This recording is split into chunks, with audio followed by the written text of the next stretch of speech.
मैंने तुझसे सिर्फ 1 कप चाय बनाने की कही थी और तूने मुझे इतना सुना दिया। नहीं बनानी थी तो मना कर देती, मैं खुद बना लेती। लो, अब तुम्हें मेरा किसी काम के लिए हाँ करना भी दुख दे रहा है। मम्मी जी, मुझे तो लग रहा है ना आपको ना प्रॉब्लम मुझसे ही है। मैं काम करूँ तो प्रॉब्लम और ना करूँ तो है ही है। हाँ कर दी तो बना दी तूने चाय? हाँ तो बड़ी फट से कर दी थी तूने। आधा घंटा हो गया मैंने तुझे चाय की कहे हुए। अरे ना मना ही कर देती तभी की तभी, तेरे भरोसे तो ना रहती मैं। इतनी चाय पीने की तलब लग रही है ना तो बना लो खुद जाके। क्यों सुबह सुबह बहस कर रहे हो तुम दोनों? पता बाहर गली तक आवाज जा रही है। आराम से ही बात कर लो, जरूरी है इतनी चीखा चिल्ली करनी? भाभी एक बात कहूं, अच्छी खासी शांति रहती थी हमारे घर में, लेकिन जब से आप आई हो ना रोज एक नया ड्रामा होता है। हाँ तो ड्रामा भी है ना, तुम दोनों माँ बेटी करवाने पे मजबूर कर देती हो मुझे। अरे क्यों चैन से नहीं रहने देती? जीना दुश्वार कर रखा है। जब से इस घर में आई हूं मजाल एक दिन भी चैन से गुजारा हूं मैंने। सुबह होते ही तुम माँ बेटी की चैन से शुरू हो जाएगी और रात तक खत्म नहीं होती।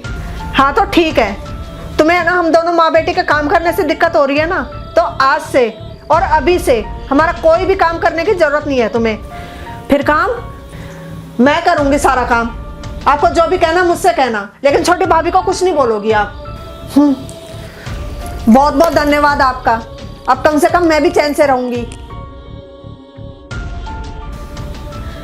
अब खड़े खड़े क्या सोच रही हो? जाओ अपने कमरे में बैठो, मैं वहीं चाय लेके आ रही हूँ आपकी। और अब से आपको ना जो करना है वो करो, ठीक है? कोई तुमसे किसी काम के लिए नहीं कहेगा। कम से कम शांति तो रहेगी इस घर में।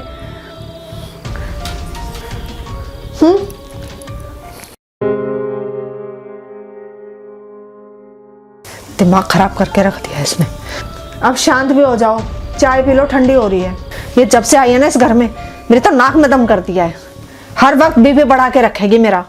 मम्मी सब ठीक हो जाएगा, आप है ना कुछ दिन के लिए इन्हें फ्री कर दो, जो करे करने दो। और भाई से तो भूल कर भी मत बताना, पता ही आपको उनके गुस्से की।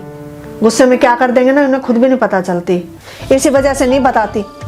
दोनों भाई बिल्कुल उलट है, बड़ा इतना शांत और छोटा 1 मिनट में तहस नहस मचा दे। ऐसी बहू आ गई दोनों की। बड़ी हमेशा जोड़ने में लगे रहेगी और ये इसे जब देखो तोड़ने में। बड़ी भाभी से हुई बात? हुई थी, आने की भी होगी थी। फिर अरे तेरी मामी बोली दीदी सबका प्रोग्राम बन रहा है बाहर घूमने का, और तुम्हारे भैया चाह रहे हैं कि बहू बेटे दोनों जाएं साथ में। अब मनाली जा रहे हैं हफ्ते भर घूमने के लिए। अब देखो हफ्ते 10 दिन बाद ही आएगी। सही है मम्मी, वैसे बड़ी भाभी और भैया हैं ही इतने अच्छे, जो इनसे एक बार मिल ले इन्हीं का होकर रह जाता है। कितनी अजीब बात है ना मम्मी, जब बड़ी भाभी यहाँ थी तो उनकी वो खूबी, वो हमारे लिए प्यार कभी नजर ही नहीं आया हम लोगों को। अब देखो 2 हफ्ते हुए हैं बस उन्हें गए हुए, और ऐसा लग रहा है जैसे महीनों हो गए हों। हाँ ये तो तू सही कह रही है। अच्छा ये बताओ खाने में क्या खाओगी, क्या बनाऊं? छोटी बहू से पूछ ले।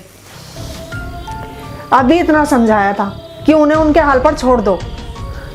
अगर उन्हें मेरे हाथ का बना हुआ खाना खाना होगा तो खा लेंगी, अगर नहीं खाना है तो बना लेंगे खुद जो खाना होगा। ठीक है? ठीक है।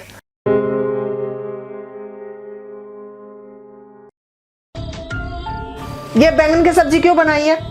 पता है ना आपको मैं बैंगन की सब्जी नहीं खाती। हाँ तो तुझे नहीं खानी तो मम्मी आप चुप रहोगी? भाभी आपको बैंगन की सब्जी नहीं खानी है तो आपको जो खाना है वो बना लो। हेलो, हाँ भैया 2 पिज़्ज़ा ऑर्डर करने हैं।